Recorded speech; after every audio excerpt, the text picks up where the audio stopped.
আজকে এখানে তাদের সাথে একত্রতা ঘোষণা করছি, কর্মবিরতি নিচ্ছি। তার কারণ হলো আমি এখানে পুলিশের চাকরি করি, আমি পুলিশ ইন্সপেক্টর।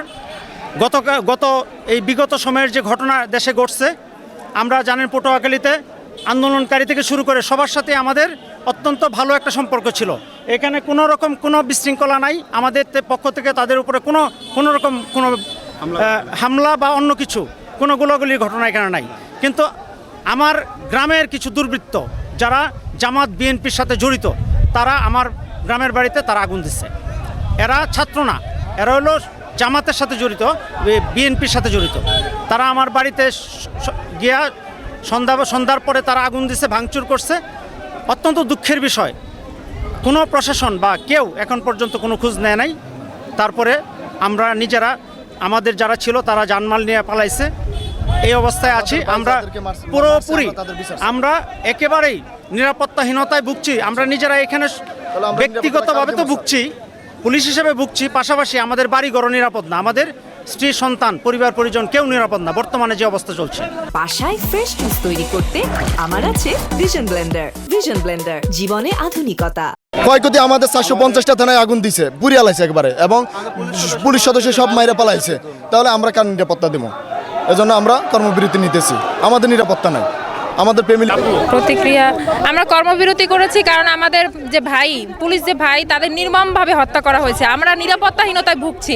আমাদের পুলিশের যে পোশাকটা, আমরা সেটা মানুষ দেখবে, জনগণ দেখবে সেটা আমাদের সম্মানের চোখে, কিন্তু আমরা এখন সেটা দেখতেছি আমরা ভয়ের চোখে। আমরা ভয়ে বের হতে পারতেছি না।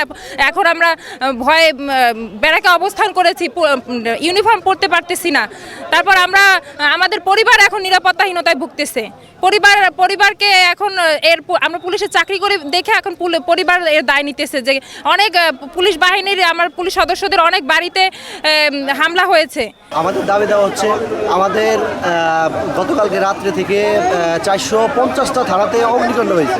ঠিক আছে, আমাদের যত বিসিএস অফিসার ছিল, আমাদের যত গার্ডিয়ান ছিল, তারা সবাই যার যার মতো করে হেলিকপ্টার বা বিভিন্ন মাধ্যম দিয়ে তারা চলে গেছে। এখন আমরা নিরুপায়, আমাদের কোনো যাওয়ার কোনো জায়গা নেই। আমরা এই দেশের নাগরিক, আমরা এই দেশে থাকবো। আমরা তাদের এই বিভিন্ন হুকুম, আমরা তো হুকুমের গোলাম, আমাদের তো কোনো ক্ষমতা নেই। আমরা কনস্টেবল মানুষ, আমরা এসআই, আমরা সাব ইন্সপেক্টর, আমাদের কোনো আমরা হুকুমের গোলাম। ঠিক আছে, এই জন্য তারা আমাদেরকে বিভিন্ন ক্ষেত্রে আমাদেরকে বল প্রয়োগ করে তারা বিভিন্ন কাজ আমাদেরকে দিয়ে করাইছে। পরে এখন তারা সরকার চলে গেছে, এখন তারা কি করতেছে, তারা বিভিন্ন জায়গায় চলে যাচ্ছে। ঠিক আছে, আমাদেরকে কোনো প্রকার কোনো সেফটি তারা দিচ্ছে না। বিশেষ করে সেনাবাহিনী ওরা আমাদেরকে মানে জিম্মির মুখে রেখে তারা চলে গেছে। ঠিক আছে, তারা বলতেছে আমাদের আসতে লেট হবে, ওখানে জায়গা সমস্যা, যাতায়াতের ব্যবস্থা খারাপ, এই জন্য তারা এই কাজ করছে। ঠিক আছে, 64টা থানা বিভিন্ন জায়গায় বিভিন্ন রকম আক্রমণ হয়েছে। আমাদের এই পুলিশ লাইনের গেটে ব্যাপক পরিমাণ আক্রমণ হয়েছে। ঠিক আছে, তাই আমরা সারা বাংলাদেশের পুলিশ, আমরা সকল নিম্ন শ্রেণীর কর্মচারী যারা আছি, আমরা অনির্দিষ্টকালের জন্য কর্মবিরতি দিছি। ঠিক আছে, আমাদের এইসব যদি না সমাধান করা হয়, তাহলে আমরা এই চাকরিতে আর করবো না, জয়েন করবো না। আমরা